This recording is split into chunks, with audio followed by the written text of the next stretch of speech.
सो नमस्ते to all of you. आप सभी का स्वागत है।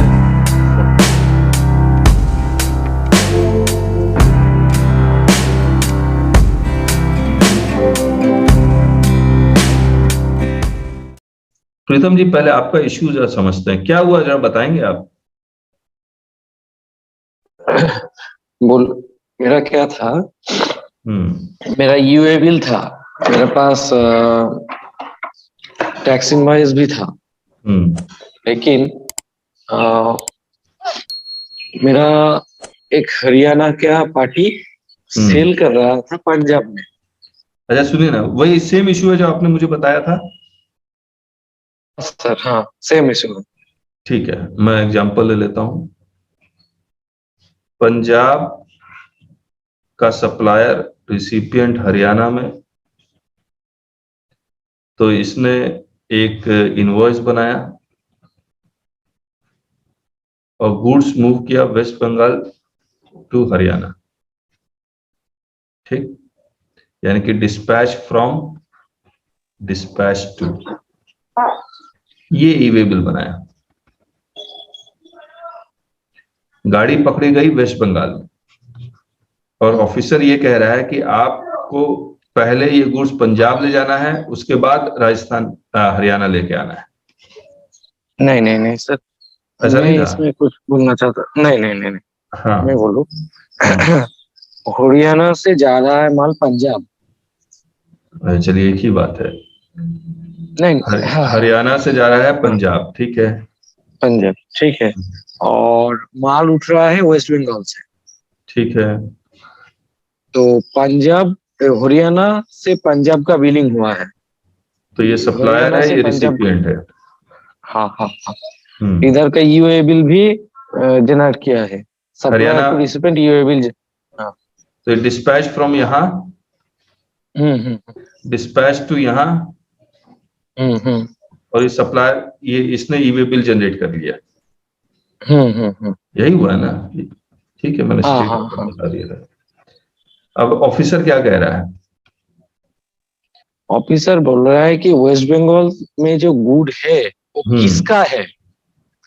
वो तो गुड तो हवा में उड़ के नहीं चलाया, तो मेरा स्टेट का तो रेवेन्यू लॉस हो रहा है। अच्छा। तो मैं क्यों छोड़ू? उसमें स्क्रैप का बिजनेस था। हम्म। स्क्रैप गुड है, हम्म। Battery scrap. हम्म। इसके तो बाद आपने क्या कहा? 18% की आपने क्या कहा? मैंने बोले हम मैंने बोले कि सर स्क्रैप तो अनरजिस्टर्ड डीलर से वो एक जगह में इकट्ठा करके इधर से माल उठा के ले जा रहा है। तो अनरजिस्टर्ड डीलर नहीं जो नहीं, आप होता है तो। ऑफिसर, आपने ऑफिसर से पूछा सर, आपको जो मैंने कहा था प्रिंट आउट लेके जाइए, लेके हाँ, गए थे आप? गए थे वो, गए थे, हम दिखाया। हाँ। जो बोले बोले कि मेरा रेवेन्यू चाहिए, अरे बस। रेवेन्यू और चाहिए हम तो, कुछ नहीं, अरे बाप रे बाप, ईवे और कुछ बिल, नहीं देखेंगे। ईवे बिल, रेवेन्यू कैसा? मुझे एक बात बताइए, क्या ईवे बिल में कोई वॉयलेशन है?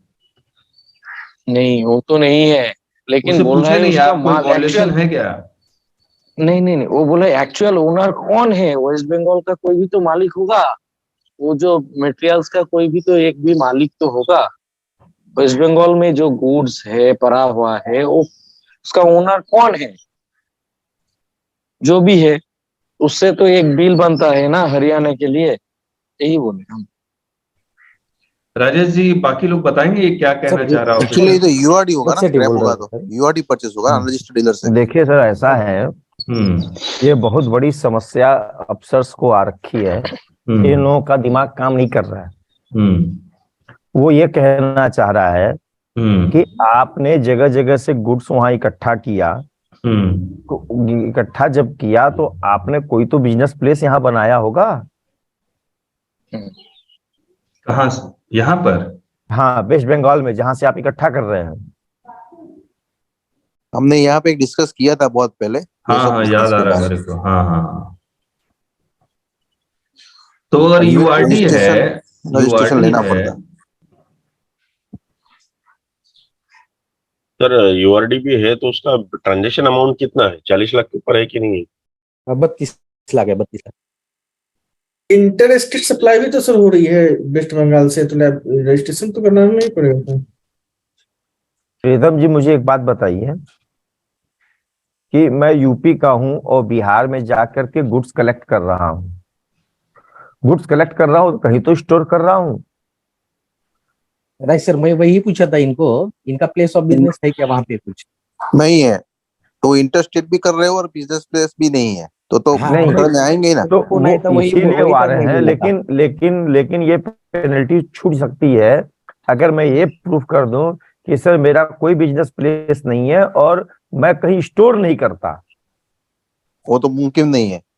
नहीं है मुमकिन। आपने वहां जिससे भी परचेज किया, क्या आपने उसके लिए कोई इनवाइस इशू की? इनवाइस से बोला मैं उनको भी। नहीं, कोई भी इनवॉइस नहीं है उसके पास। इनवाइस चाहिए सर। नहीं इनवाइस नहीं कह रहा हूँ, परचेज जब बताइए, आप कर रहे हैं purchase। किसी से जी तो आपने सर कोई परचेज के लिए एक सेकंड बीच में बोल रहा हूँ। परचेज मैंने जिस यूआरडी से किया है, हाँ। माल तो उसी के रखा हुआ, वहीं से लोड होगा। 4 से किया, 4 जगह रखा हुआ है, मैं वहां से लोड कर नहीं रहा नहीं, हूँ मुझे सामान को। मुझे एक चीज बताइए राजेश बाबू कि जी। क्या ये पॉसिबल है कि unregistered person inter state supply करेगा? अब देखिए मैं नहीं, बताता सर, हूँ। कहाँ कर रहा है सर? एक मिनट मैं नहीं, बताता रखा हूँ। हुआ कैसे है? प्लीज मैं बता रहा हूँ। बिल्कुल। एक मिनट देखिए मैंने यही डायग्राम बना रहा हूँ। मान लीजिए ये अनरजिस्टर्ड डीलर है और इसका turnover is up to 40 lakh, और पंजाब से कोई बंदा आया या हरियाणा से कोई बंदा आया, इसके पास हाँ। से गुड्स बेचा इसने, हाँ ठीक है। इसने जो एड्रेस दिया है वो ओके, इसने जो एड्रेस यहाँ दिया है वो मान लीजिए कहाँ का दिया, वेस्ट हरियाणा बंगाल का का दिया। हरियाणा। नहीं हरियाणा का देगा तो ये फंसेगा, हाँ, क्योंकि ये इंटरस्टेट सप्लाई कर रहा तो इसको रजिस्ट्रेशन की रिक्वायरमेंट है। ये इररिस्पेक्टिव ऑफ टर्नओवर। हाँ, इररिस्पेक्टिव टर्नओवर। तो ये जो हरियाणा वाला है वो एड्रेस कहाँ का दिया, वेस्ट बंगाल का वेस्ट दिया। बंगाल। तो इसका इंटरस्टेट सप्लाई हो गया, इस पे टैक्स 0 हो गया, ठीक बात है। अब ये हरियाणा वाला यहाँ बैठा हुआ, अब यहाँ पर वो ट्रक लेके आया, इसमें लोडिंग किया और लेके जा रहा है, ठीक बात है। सर गवर्नमेंट डिपार्टमेंट के जो ऑप्शन वगैरह होते हैं, अक्सर वहां ये होता है कि वो प्लेस वगैरह सब गवर्नमेंट डिपार्टमेंट का, सीधा वहां से लोडिंग होती है। हम तीसरे स्टेट में भेज रहे हैं, थर्ड पार्टी को भेज रहे हैं, नो प्रॉब्लम। ठीक है, तो वही चीज है, वही जो कुछ एक लोग बोल रहे थे कि यहाँ पर कोई उसका क्या परमानेंट कहीं रखता है, इकट्ठा करता है, इकट्ठा नहीं करता है। तो राकेश जी जो बोल रहे हैं बिल्कुल ठीक बोल रहे हैं कि यहाँ पर आया, ट्रक में लोड किया। राकेश भाई साहब, वहाँ पर गवर्नमेंट एंटिटी हो गया ना, एक ओनरशिप तो आ गई ना वहाँ पर। आ नहीं गई, वहां भी यूआरडी था कोई। नहीं सुनिए, गवर्नमेंट डिपार्टमेंट यूआरडी नहीं होता। गवर्नमेंट डिपार्टमेंट और नॉन गवर्नमेंट और वहाँ पे मैंडेटरी आरसीएम है, उसका एक बिजनेस प्लेस है गवर्नमेंट डिपार्टमेंट का। लेकिन यहाँ पर कोई बिजनेस प्लेस नहीं है, कोई एक्स्ट्रा। तो वो मांग रहा है ना, ओनर मांग रहा है ना वो, इसीलिए कि कौन है ओनर जिससे आपने लिया है। अरे इनके फैक्ट्स पे आते हैं, इनके फैक्ट्स पे। एक बार ओनर को छोड़िए ना, गवर्नमेंट को एक बार छोड़िए, गवर्नमेंट से क्या, ये माल कहीं पर इसका कोई गोडाउन नहीं है, कुछ इकट्ठा नहीं कर रहा है, सीधे ट्रक आया, इसमें लोडिंग कर दिया, ठीक बात है। 0% से इसने, मतलब ये अनरजिस्टर्ड था, इसीलिए। तो यहां से अब ये वाला क्या करेगा, ये वाला लोडिंग करेगा और इसको जहां भेजना है भेजेगा। और इसके पास कम से कम ये जो बिलिंग कर रहा है, चाहे वो किसी भी तरह का बिलिंग हो, इस कमर्शियल इनवॉइस हो, इसका इनवॉइस इसके पास होना चाहिए। सर सर हरियाणा वाला वहां जाके कलेक्ट कर रहा है डिफरेंट पार्टियों से। हाँ ठीक है, सिंगल पार्टी से नहीं है। हाँ तो ठीक है, वो जहाँ करे तो एटलीस्ट सब 8-10 जिस पार्टी से कलेक्ट किया, बाहर की पार्टी जाके कर रही है, वहां पर कलेक्ट कर रही है, तो कहीं तो रखेगा, स्टोर करेगा। नहीं क्यों स्टोर करेगा? अरे मान लीजिए मैं स्टोर, अच्छा चलिए ना, उसको छोड़ दीजिए। इस केस में आता, मेरे पास एक ही पार्टी है जहां से मैंने ट्रक लेके आया, हम लोग माल इसमें डालो और मैं लेके जाऊंगा। करते हैं या नहीं करते, एक बार बताइए। नहीं सर, तो इसमें भी तो इनवर्ट इनवॉइस इश्यू करनी पड़ेगी ना। इनवर्ट की परचेज इनवॉइस इश्यू करेगा हरियाणा वाला। कैसे इशू करेगा सस्ते के लिए संजय जी? डॉक्यूमेंट तो इश्यू करेगा ना सर। संजय जी, सर? कौन इशू करेगा बताइए, सप्लायर इशू करेगा या रिसिपिएंट अरे- इशू करेगा? सप्लायर, तो ये सॉरी अगर रिसिपेंट, ये अनरजिस्टर्ड है, ये रजिस्टर्ड है, तो कौन इशू करेगा? रेसिपिएंट करेगा भाई। रजिस्टर्ड वाला, रजिस्टर्ड वाला। किस सेक्शन में इशू करेगा? जैसा परचेज इनवॉइस नहीं लगा, रजिस्टर्ड से परचेज कर रहा है डॉक्यूमेंट। संजय जी एक मिनट, 994 की बात कर रहे हैं। जीएसटी में बात कर रहे हैं, कौन से सेक्शन में जी। लिखा हुआ है कि परचेज इनवॉइस इशू करेगा? सर ट्रांसपोर्टेशन के लिए जब आप लाएंगे रूल 131A के अंदर जो डॉक्यूमेंट प्रॉपर चाहिए, कौन सा वहाँ क्या डॉक्यूमेंट होगा? कौन सा? रूल 138A के लिए कोई डॉक्यूमेंट, डिलीवरी, चालान, परचेज, कुछ तो इनवॉइस पेपर होगा। मैं वही तो बोल रहा हूँ, लेकिन वो रिसिपिएंट नहीं करेगा। ये जो है वो कमर्शियल कोई किसी भी तरह का एक नॉन जीएसटी इनवॉइस इशू कर देगा।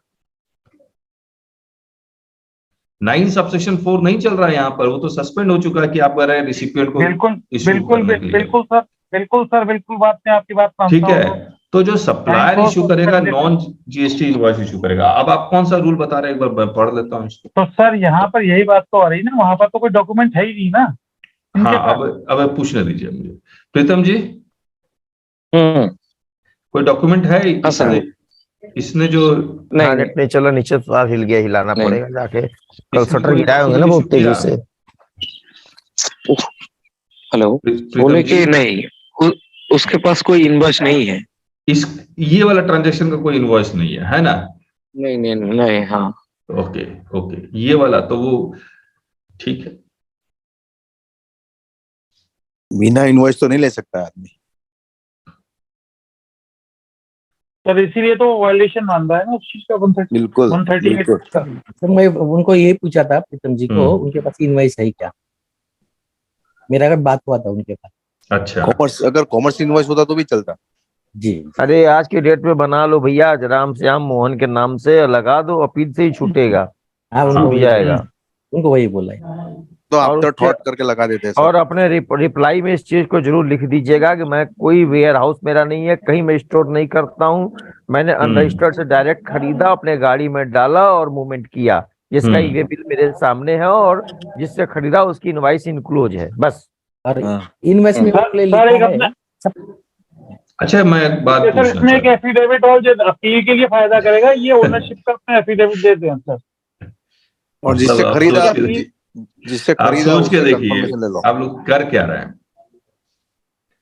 उस आप पे लोग एविडेंस सारे दे लोग, रहा है। मैं आपको बता रहा, आप लोग सारे लोग टूट पड़े हैं कि जितना एविडेंस किसी भी तरह का भी वो दे दे हैं, जबकि हम्म। बर्डन ऑफ प्रूफ तो उसी के is on the department कि there is a violation, और हम लोग पागलों की तरह एविडेंस पे एविडेंस, सर ये एविडेंस एक और ले नहीं लो, एक सर, और ले मैं लो। ये नहीं कह रहा हूँ, जैसे Please। उत्तर प्रदेश में क्या हो रहा है कि लोग हरियाणा से आते हैं, लकड़ियां यहाँ स्टोर जगह जगह से खरीद के ले जाते हैं। हाँ डिपार्टमेंट पहले बहुत पकड़ रहा था, अब नहीं हाँ पकड़ रहा गाड़ियां।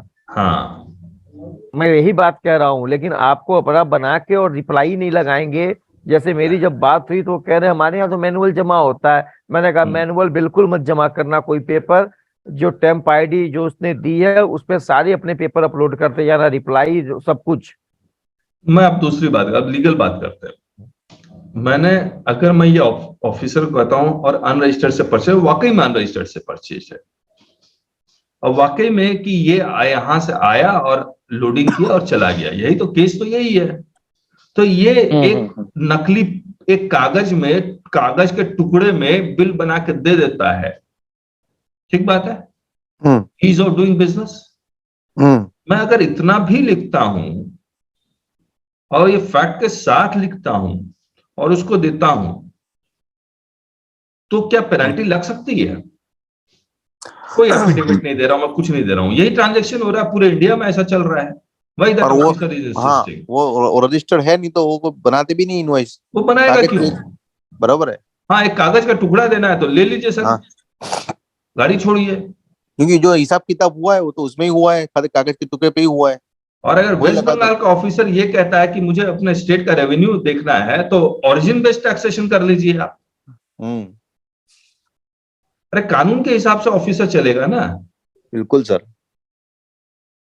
ऑफिसर अगर अपना कानून लगाने लगे और कहे कि I will be working in the interest of not in the interest of the revenue of of West Bengal only, तो उसको तो इंडिया देखना है। बिल्कुल सर, सेंट्रल गवर्नमेंट का एक्ट ही है। सर मेरा एक बोलना था हाँ कि जो ईओए बिल मैंने जनरेट किए हैं उसमें हाँ। जो वैल्यूएशन भी ऐड किए हैं उसमें भी नहीं कर रहा है। वो बोल रहा है हम वो ईओए बिल के वैलिडिटी नहीं मानेंगे, हम टेम्पोररी आईडी जनरेट करेंगे, ड्राइवर के नाम पे टेम्पोररी आईडी जनरेट करके वो टीएमपी करके वो अपने हिसाब से एक कैलकुलेशन कर रहा है जिसपे आपका रेट इतना है, क्वांटिटी जो बिल में है वही मैं आपको बता प्रीतम जी, उस इंस्पेक्टर के पास वैल्यूएशन करने का राइट नहीं है, रेट और टैक्स डिटरमाइन करने का राइट नहीं है। अगर वो कर रहा है तो गलत असेसमेंट कर रहा है सर। वो वैल्यू उसको एक्सेप्ट करना पड़ेगा। सर वो वहां नहीं जा रहा है, वो ये कह रहा है कि मैं इसको ओनर ऑफ द गुड्स मानता ही नहीं हूँ। वो इसलिए उधर जा रहा है कि ज्यादा से ज्यादा हम रेवेन्यू ले सके इनसे। ओनर ऑफ द गुड्स नहीं मानते मतलब ना, आखिर गाड़ी पकड़े हो उसी के नाम टेम्प आईडी जनरेट वो कर रहे हो, किसकी इनवाइस है, इनवाइस लगी है, ईबे बिल में जीएसटी नंबर पड़ा तो ओनर ऑफ गुड्स तो उसको मानना ही मानना है। यही मैंने कहा कि आप रिप्लाई में ये बिल्कुल लिखेंगे और जो टेम्प आईडी पे जो जनरेट किया है उसी पे आप रिप्लाई देंगे उनको। बिल्कुल बराबर। हाँ संजय सर बोलिए। हाँ बोलिए Sanjay ji. Sir practically problem क्या होती है, जो एनफोर्समेंट डिपार्टमेंट एक्सेस रेवेन्यू करने के लिए क्या करता है कि यदि कोई भी डॉक्यूमेंट इस टाइप का नहीं है तो वो इसमें कार्रवाई करते हैं सर 129(1)(b) के अंदर ड्राइवर के नाम, जहां पर उन्हें फुल वैल्यू का टैक्स मिलेगा सर पेनल्टी। प्रैक्टिकली इसलिए वो बार बार ये इस चीज को कहते हैं कि सर मैं ड्राइवर के नाम करूंगा। वो तो एक्स्ट्रा रेवेन्यू जनरेट करने के लिए वो ड्राइवर के नाम पे करते हैं। नहीं तो सर यही तो जो आप कह रहे हो ना कि उसके पास पावर नहीं है उसकी कि वो उसको असेस कर ले या टैक्स वैल्यू। नहीं तो वैल्यूएशन थोड़ी करेगा। तो सर वैल्यूएशन जब कहता है मेरे पास पेपर ही नहीं तो वैल्यू तो आपकी नहीं मानी जाएगी ना। इसी कंडीशन आपके पास ईवे बिल नहीं है, ईवे बिल भी है, इनवॉइस भी है, सब कुछ है। तो फिर उसको किसने अधिकार दे दिया कि वो अनलिस्टेड माने? तो सर वो वैल्यू कैसे असर्टेन करेगा? अरे संजय जी उसके पास ईवे बिल भी है, इनवॉइस भी है, लेकिन पंजाब टू हरियाणा का है। नहीं सर, सप्लायर ने जो इनवॉइस किया हरियाणा के लिए दिया है सर, तो उसने सप्लायर ने किया सेल पे करा सर, वो इस बात को मान ही नहीं रहा ना सर। क्यों नहीं मान रहा? मैं वही तो कह रहा हूँ, वो तो मानना पड़ेगा उसको। क्या उसे ये पावर है, क्या असेसमेंट कर देगा उसका अनरजिस्टर्ड पर्सन? मैं वही कह रहा हूँ, उसको मानना पड़ेगा। उसके पास राइट नहीं है कि उस इनवॉइस को वो साइड कर दे। प्रैक्टिकली सब लोग ये नहीं मानते, बस ये है यहाँ पे ये जो भी इंस्पेक्टर गाड़ी पकड़ रहे हैं ना सर, तो जो सेल इनवॉइस के साथ उसका परचेस इनवॉइस भी मांगते हैं सर देखने के लिए। वो सही बोल रहे हैं सर संजय जी, मेरे साथ भी 2 बार हो चुका है। क्या जो भी गाड़ी पकड़ते हैं उसका वो परचेस इनवॉइस मांगते हैं सर। तो फिर उसका भी परचेस इनवॉइस मांग ले, ये तो लॉ नहीं है ना अमित जी। बिल्कुल नहीं है, है नहीं सर, लेकिन ऑफिसर अपने यहाँ का एक केस बता रहा हूँ कि 1 लाख रुपए उसको उत्तर प्रदेश ने कास्ट अवार्ड किया मेरी एक केस में। अब पागलों की तरह से घूम रहा है वो एसी। 1 लाख रुपए कास्ट अवार्ड किया। परेशान करने के लिए सर ये मांग तो रहे हैं। हाँ परेशान करने के लिए कानून तो नहीं है ना। हम लोग we are here to discuss the law. क्या कर रहे हैं ऑफिसर? कानून नहीं बनाता है। जब सर मेरे साथ भी एक ऐसे इंसिडेंट हुआ था। गाड़ी महाराष्ट्र से गुजरात के लिए गई थी सर, स्क्रैप भरा था उसके अंदर, लेकिन जो उसका प्रिंसिपल प्लेस ऑफ बिजनेस था उसने और कहीं से मतलब 60 किलोमीटर बाद से वहां से माल भरा था। ईवे बिल पे दोनों एड्रेस लिखा है, डिस्पैच फ्रॉम भी लिखा है और इसमें भी तो लिखा है डिलीवरी देना है। प्रीतम जी के केस में भी लिखा हुआ है डिस्पैच फ्रॉम जी।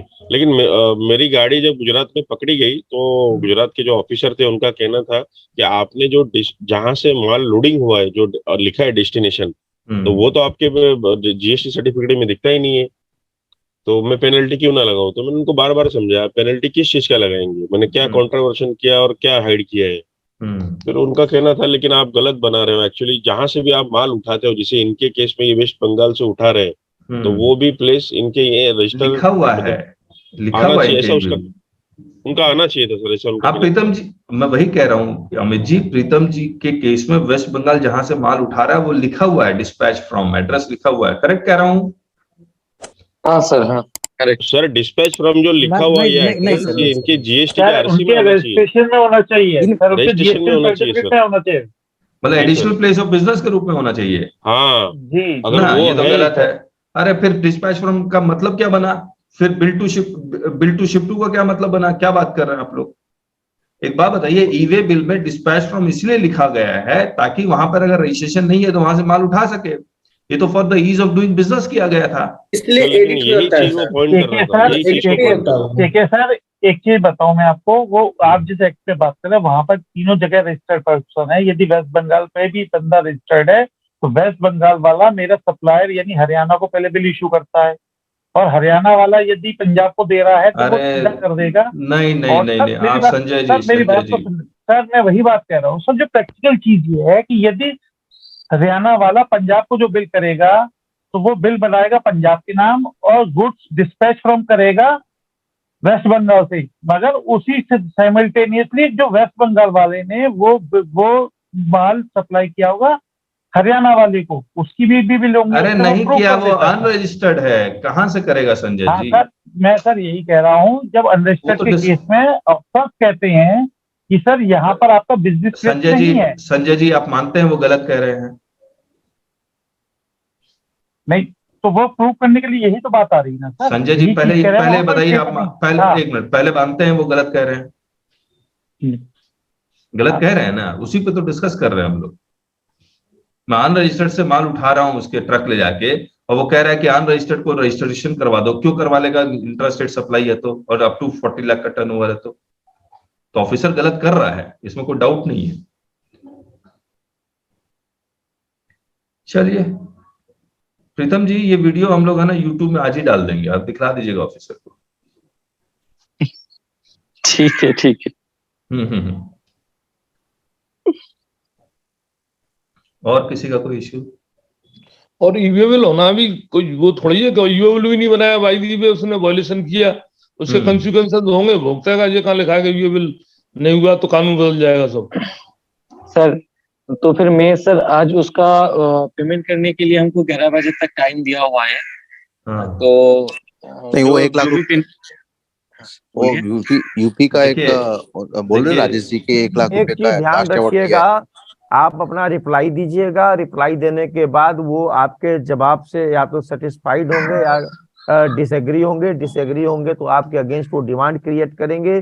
जब वो डिमांड क्रिएट करेंगे DRC 07 से, तब आप पेमेंट करिएगा। उसके पहले अगर नहीं, वो तो ऑलरेडी DRC DRC 07 ऑलरेडी वो इशू किए हैं। आपका नहीं, आपने रिप्लाई दिया उसको, उसमें लिखा उसने कि ये रिप्लाई दिया, मैं संतुष्ट नहीं हूँ।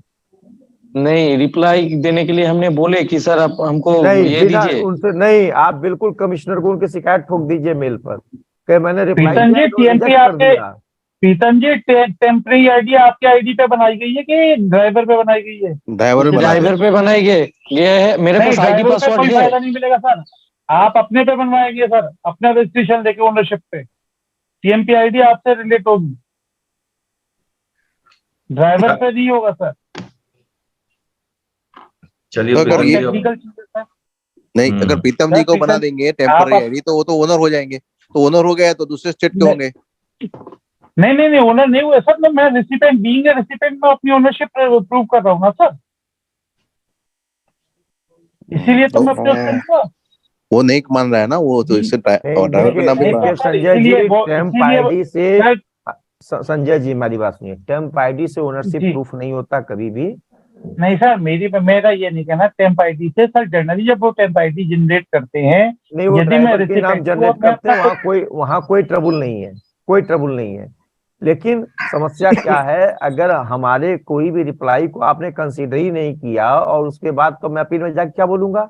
ठीक बात है, प्रिंसिपल्स ऑफ नेचुरल जस्टिस क्या मेरे पास बोलने के लिए? तो मेरी रिप्लाई मैंने इसीलिए प्रीतम जी को कहा, आपको जो भी रिप्लाई देना पोर्टल पे अपलोड करिए, साथ में उसके पेपर को भी अपलोड करिए, ताकि आपके पास प्रूफ होगी। मैंने पोर्टल पे सारे रिप्लाई दिया, उसके बाद भी अफसर ने उसको डिनाई किया, इग्नोर किया, ताकि आपका एक ग्राउंड बन सके अपील में। ठीक। ठीक है सर। चलिए राजेश जी, आपका जो 1 लाख रुपए वाला जो अवार्ड कास्ट किए वाला जजमेंट है ना आपके पास, हाँ वो भिजवा दूंगा, वो शेयर कर दीजिए ना ग्रुप में सर। आज मैं निकाल के डाल दूंगा सर। डालिए, फिर हम लोग मास्टर लर्निंग में भी डालें। हाँ वो उसको बहुत जरूरी है उसको। हाँ ठीक है सर, थैंक यू। और किसी का कोई इश्यू? सर एक छोटा सा इशू है सर, सेम पॉइंट पे। हाँ मैं महाराष्ट्र में रजिस्टर हूँ और महाराष्ट्र से ही मैं डिस्पैच कर रहा हूँ गुजरात के लिए। अच्छा, आप लिखिए ना सर, तो इसमें क्या डिपेंड कर, महाराष्ट्र से गुजरात के लिए माल जा रहा है। मेरा रजिस्टर प्लेस महाराष्ट्र में, जहाँ पे मेरी आरसी है sir, principal place of business. लेकिन मेरी जो ट्रक भरी जा रही है वो महाराष्ट्र से और किसी जगह से सर। अच्छा, वो मेरा रजिस्टर नहीं है वो वहां से सर। तो ये यहाँ से किसकी मैं जगह परचेस है? कर रहा हूँ, यहाँ से मैं परचेस कर रहा हूँ। ठीक है। तो मैंने गाड़ी वाले को इंस्ट्रक्शन दिया, आप एक काम कीजिए, यहाँ से जो भी गाड़ी भर के आप डायरेक्टली गुजरात में अनलोड करो। मैंने ईवे बिल बनाया और ईवे बिल में मैंने ये प्लेस जहाँ गाड़ी भर रही है वहां का मैंने एड्रेस डाला, डिस्पैच फ्रॉम, और डिलीवरी अभी गुजरात कर रहा हूँ। सर ये सेम केसेस में गुजरात में गाड़ी पकड़ी जा रही है, वो बोल रहे हैं आपने डिस्पैच फ्रॉम जो एड्रेस है वो आपकी जीएसटी आरसी में रजिस्टर नहीं दिख रहा है हमको, ठीक है, तो हम इसको अलाउ नहीं करेंगे। पहला तो मेरे केस में तो गाड़ी छोड़ दी थी उसने, मैंने फोन पे बात की तो, लेकिन ये गाड़ी वो पकड़ रहे हैं ऐसे। उन्होंने 8-10 गाड़ी पकड़ी। क्या कहा आपने, ये छोड़ दिया? मैंने कहा सर ये मैंने क्या वैल्यूएशन किया, मैंने यही पूछा। मैंने कहा मैंने इनसे माल खरीदा है और मैं गुजरात में डिलीवरी दे रहा हूँ, मेरे पास खरीदा का भी बिल है मेरे पास। परचेज इनवॉइस है, ओके। परचेज इनवॉइस है और मैं सामने सेल कर रहा हूँ। मैंने ईवे बिल जनरेट किया है, मेरा जो एडिशन है वो भी हुआ है वैल्यू में। तो आप किस हिसाब से बोल रहे हो मैंने सप्रेस किया, और मैं टैक्स क्यों भरूं, और किस सेक्शन में आप लगा रहे हो मुझे बताओ। तो उनका कहना था 129 में। मतलब 129 में क्या चीज का पेनल्टी लगाओगे, मैंने क्या सप्रेस किया आप बताइए। फिर बोले, वो कुछ बोल नहीं पाया, बोला ठीक है इस बार तो मैं छोड़ता हूँ, लेकिन आपकी मतलब महाराष्ट्र की 10 से 15 गाड़ी मैंने ऐसे ही रोकी है और पेनल्टी मैंने लगाया है। अच्छा, नहीं कोई बेस नहीं है सर, बेस नहीं है वो तो। कैसा बेस रहेगा अगर कोई स्क्रैप डीलर है जहां से उसको मालूम पड़ता है, और गाड़ी वहां पे भरवा के वो डायरेक्टली जहां डिलीवरी देगा। नहीं कोई वायलेशन नहीं सर आपका तो। Dispatch from, bill from, dispatch from बिल्कुल क्लियर है। डिटेंशन का कोई ग्राउंड ही नहीं उनके पास, कोई ग्राउंड नहीं, सारे प्रॉपर पूरे हैं। अभी यहाँ क्या लिख रहा है? वो अनपढ़ होगा या फिर जानकार नहीं होगा पूरा, पकड़ ये देखिए ये क्या लिख रहा है, enter valid pin code, state will be auto populate for import SKT CKD lots, import enter address and pin code of the port from goods enter the country और pin code of the SCZ unit. यानी कुछ भी हो सकता है, ये dispatch from unregistered place से ही होगा, रजिस्ट्रेशन का जरूरत ही नहीं है। मैंने और भी लिखा था सर, इसका बहुत सिंपल उदाहरण है कि मेरी गाड़ी गुजरात से चली, खराब हो गई, 8 घंटे बीत गए, मैंने नया ईबे बिल टाइम भी एक्सटेंड नहीं किया और मेरा बिल एक्सपायर हो गया, मुझे नया बनाना है, तो क्या मैं फिर गुजरात से बनाऊंगा? हाँ नहीं, जहां गाड़ी खराब हुई वहीं से डिस्पैच फ्रॉम दिखाऊंगा। नहीं सर, उसका क्वेश्चन ये था, आपने जो मटेरियल जो प्रोक्योर कर रहे हो, परचेस किया है, वो आपके रजिस्टर प्लेस में नहीं है। सर इससे कोई मतलब नहीं है, कहाँ लिखा है रजिस्टर प्लेस में गुड्स पहले आना चाहिए तब मैं बिलिंग करूंगा। उनका कहना था कि पहले मेरे बिजनेस प्लेस में गुड्स आना चाहिए तब मैं वहां से डिलीवर करूंगा। ये डिस्पैच फ्रॉम का एक पूरा सर्कुलर इन्होंने निकाला था, वो सर्कुलर कहाँ है, कोई ढूंढेगा? डिस्पैच फ्रॉम जब उन्होंने ऐड किया तो एक सर्कुलर निकाला था। सर नॉर्मली जो गाड़ी पकड़ रहे हैं उनको कोई गलती तो मिल नहीं रही सर, कहाँ से माल आ रहा है, कहाँ से जा रहा है, तो नए नए तरीके जो मैं पूछ रहा हूँ वो सर्कुलर ढूंढिए ना एक बार, तो सर्कुलर मुझे चाहिए। डिस्पैच फ्रॉम जब ऐड किया था वो मतलब सर्कुलर भी नहीं था, इंस्ट्रक्शन था, वो इंस्ट्रक्शन था। जब पोर्टल में जब कुछ आता है ना नया चीज, तो वो इंस्ट्रक्शन लेके आते हैं, वो इंस्ट्रक्शन हम लोग किताब में जनरली डालते नहीं है। किसके पास है? तो ये how to handle bill from dispatch from. Sometimes the supplier prepares the bill from his business premises to consignee. but moves the consignment from some other premises to the consignee as per the business requirement. This is known as billing from and dispatching from. E-way bill system has provision for this. In the e-way bill form, there are two portions under from section. In the left hand side, bill from, supplier GST and trade name are entered in the right hand side. Dispatch from, address on the dispatching place is entered. The other details are entered as per the invoice. In case bill from location state is different from state of dispatch, the tax components. In case bill from location state is different from state of trigger, that is if the billing party is interstate for supplier, IGST is entered, and if billing party is interstate for the supplier, that's irrespective of movement of goods, whether movement happened within the state or outside the state. कर तो सकता है। प्रीतम जी, हाँ sir, ये सब दिखाइएगा उसको। ठीक।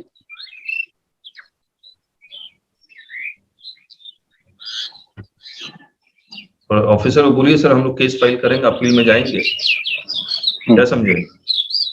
हाँ सर। लेकिन इतना सुंदर चिड़िया का आवाज किसका बैकग्राउंड से आ रहा है सर? हाँ, ये देखिए, अमित जी होंगे। नहीं सर, मेरे पास से नहीं है। अच्छा, this is combination of involves 4 part billing takes place from consignment, but the goods are moved this here dispatch from bill to. लेकिन सर मेरा जो अभी, अच्छा एक बात बड़ा इंटरेस्टिंग है, ई-वे बिल का वेबसाइट मैंने बंद कर दिया क्या? रुकिए, बहुत इंटरेस्टिंग चीज मुझे मिली। डिस्पैच फ्रॉम में PLZUN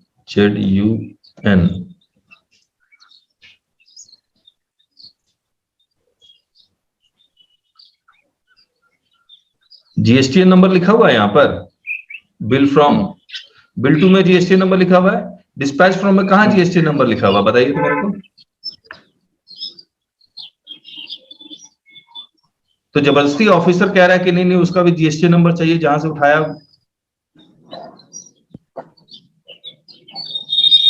ग्राउंड है या नहीं, हम लोग के पास वैलिड ग्राउंड है सर, ग्राउंड तो है सर। डिस्पैच फ्रॉम और शिप टू में, प्रीतम जी ये सब पॉइंट बताइए उसको। ठीक है सर। और सर जो FAQ था उसका भी उनको पॉइंट बताइए, भले FAQ तो कुछ इम्पोर्टेंस है नहीं है, वो देखेगा वो। यस। अब देखिए ये चीज व्हाट्सएप में बटन दबा के तो डिस्कशन नहीं होता है, ये यहीं पर डिस्कशन होता है। और लगा आधा घंटा लगा हमें, लेकिन हम लोग एक कंक्लूजन में पहुंच गए हैं। क्या कहते हैं सर? लेकिन मैं अभी तो गाड़ी में मुझको छुड़वाना है, तो क्या पेमेंट करे, क्या कमिश्नर को मेल करे कि मैं मुझको पार्टी से बात कीजिए, पार्टी वेट कर सकता है कि नहीं। उन्होंने सर जो MOU फॉर्म रहते इशू कर दिया है अगर, तो आपको पेमेंट तो करना ही पड़ेगा। क्यों अमित जी? नहीं कैंसिल हो ही सकता है कि नहीं हो सकता, मुझे नहीं पता। ऑर्डर वगैरह इशू कर दिया है होगा सर, तो जो टाइम लिमिट। चलिए ठीक है, अब हम लोग जो क्लासेस शुरू कर रहे हैं, लाइव क्लासेस, उसके बारे में डिस्कस कर लेते हैं। बहुत लोगों ने ज्वाइन कर लिया है, लेकिन आपने मुझे नहीं भेजा सर, सबको तो भेज दिया। हाँ ठीक बात बोल रहे हैं। जैसे देखिए ये वाली जो क्लास है basic to advance GST refund, 6 March morning 6:30। इसमें हमने क्या किया कि स्टैंडर्ड डिस्काउंट 1000 और 500, लेकिन जो आप लोग हैं जिन्होंने मेंबरशिप लिया हुआ है उनको हम 3000 डिस्काउंट दे रहे हैं, तो इफेक्टिव नेट प्राइस 1999 हो गया। और ये मेंबरशिप ऑफ 1 ईयर लिखा हुआ, लाइफ टाइम वाला कर दिया हमने, कन्वर्ट कर दिया। और जब हम लोग लाइव क्लास लेंगे तो तब इस मेंबरशिप के कारण प्राइस डिस्काउंटिंग करते रहेंगे। और जिन्होंने कभी भी कोई लाइव क्लास या पास्ट में कोई भी कोर्स लिया हुआ है उनके लिए 2500 डिस्काउंट, तो इफेक्टिव नेट प्राइस इतना होगा। और जिन्होंने किताबें ली हुई है उनको हम 2000 डिस्काउंट दे रहे हैं, तो इफेक्टिव नेट प्राइस इतना होगा। तो मैं तो रिक्वेस्ट सभी से यही करूंगा कि मेंबरशिप लिए और यहाँ आ जाए। तो आप मुझे है ना एक बार, आपको पता लग ही गया होगा किस प्राइस में आप फॉल कर रहे हैं, तो एकदम ट्रांसपेरेंट प्राइसिंग रखी है हमने इसीलिए। बहुत अच्छे किए सर। हाँ से सबके लिए अच्छा है, सबको लेना चाहिए हाँ मेरे ख्याल से। सर जितना नॉलेज मिल रहा है ना, हाँ कंपैरिजन में रेट बहुत, प्राइस बहुत कम है। कम है, ठीक। ठीक बात बोल रहे हैं। मैंने देखा है यूट्यूब में एक बिना नाम लिए बताता हूँ, सेक्शन 150 की एनालिसिस कर रहे थे वो। 150 में कह रहे थे नोटिस भेजना कंपलसरी है टैक्सेबल पर्सन को, थर्ड पार्टी के लिए। लेकिन ठीक है, एक यूपी से फोन आया, बोला सर हम उनका वो 30 घंटे में जीएसटी करवा देंगे। हम बोले तो आपका प्रैक्टिस के लिए नहीं है, मतलब मजे लेने के लिए अंग्रेजी से हिंदी अनुवाद ही कर पाएंगे, उससे ज्यादा कुछ नहीं हो पाएगा। सर एक पूछना था, हाँ ये जो अपनी क्लासेस है ये कितने दिन चलेगी, ये जो नई वाली चलेगी वो टाइम ड्यूरेशन कितना है उसका? देखिए, पुराना हमने जो रिकॉर्डिंग किया था वो 40 घंटे का रिकॉर्डिंग था। 10 घंटे रिफंड का था और 15 घंटे आईजीएसटी का था, 25 घंटे था। तो हम लोग 40 घंटे लिख रहे हैं। ऑलमोस्ट 2 महीने तो सर चलेगा ही चलेगा। हाँ 2 महीना चलेगा। अब इसमें हमने जीएसटी मिनट्स के भी एक्सट्रैक्ट डाल दिए हैं, तो उसका भी टाइम बढ़ेगा। तो 40 घंटे तो है ही है, और फिर आपके इश्यूज भी आएंगे, वो भी डिस्कस करेंगे। सर मेरे ख्याल से अपना यही 2 टॉपिक छूटा था, बाकी सब कुछ कवर हो चुका है। हाँ नहीं, उसके बाद कुछ छोटे छोटे पॉइंट, टीडीएस, टीसीएस, आईएसडी, ये सब छूटे हुए हैं, तो वो बाद में देखेंगे। उसके बाद मैं कुछ और एक करना चाह रहा हूँ, मेरे दिमाग में है, तो उसको करेंगे। फिलहाल ये 2 करना। अगर सबको कंफर्टेबल हो हाँ तो कुछ सवेरे और कुछ शाम को भी कर सकते हैं क्या क्लासेस? शाम को मत कीजिएगा, एकदम मैं थक जाता हूँ, एकदम बहुत जबरदस्त थक जाता हूँ मैं। शाम में से शेड्यूल नहीं हो पाएगा, पता नहीं चलता निकलने के बाद कहाँ रहे सामने। हाँ मॉर्निंग ठीक है, मॉर्निंग ही अच्छा है। Okay sir. Sir Amit sir ने भी ज्वाइन किया है। अमित जी ने अभी तक, अमित जी ज्वाइन किया हुआ आपने? नहीं सर, मैं तो आज ही आया हूँ, मैं कर लेता हूँ तुरंत। है ना? हाँ। अच्छा ओके। तो संजय जी, राकेश जी, राजेश सर आप भी ज्वाइन कीजिए। राजेश जी तो ज्वाइन कर ही रहे हैं। नहीं कह रहा हूँ, अमित जी हैं वो। हाँ सिंपल आदमी थोड़ी है, सब गुणा भाग कर लिए बैठे बैठे। नहीं सर, सिंपल 2 ही लोग हैं, मैं और जिनेश जी। नहीं सर, नहीं उनको डिस्काउंट लेना नहीं है ना? नहीं सर, मैं मेंबर वाला आदमी हूँ, मेंबरशिप है मेरे पास। इसलिए लास्ट में देंगे क्या? चलिए संजय जी, अब कुछ नए लोगों को भी ज्वाइन करवाया जाए। संजय जी जी ज्वाइन कर रहे हैं ना आप? जल्दी कर। मैं तो ट्राई कर रहा हूँ सर, मैं ट्राई कर रहे हैं मतलब? दिया मैंने, आप जो भी मेरे को मिलता है मैं इसके बारे में जरूर बताता हूँ, मैं लिंक भेज देता हूँ। नहीं, आप ज्वाइन कर रहे हैं या नहीं कर रहे? सर लाइव क्लासेस वाले में सर? हाँ रिफंड वाली क्लासेस। रिफंड का सर आइए, वो मेरा कुछ है नहीं, मेरा ऐसा बिजनेस उस पर है नहीं सर। अच्छा इसलिए नहीं सर। हाँ मेरा कोई रिफंड और आईजीएसटी का तब ठीक, कोई दिक्कत नहीं। चलिए तो मिलते हैं फिर कल। जी सर। ओके दिन। नमस्ते सर। नमस्ते। राजेश जी एक बार है ना हेलो लिख के भेज दीजिएगा अपने व्हाट्सएप में, फिर मैं आपको डिटेल भेज दूंगा। मतलब जिसको भी वो ज्वाइन करना है वो हेलो लिख के भेज दीजिए, I want to join this classes, फिर मैं डिटेल भेज देता हूँ। ठीक है, ओके, थैंक यू।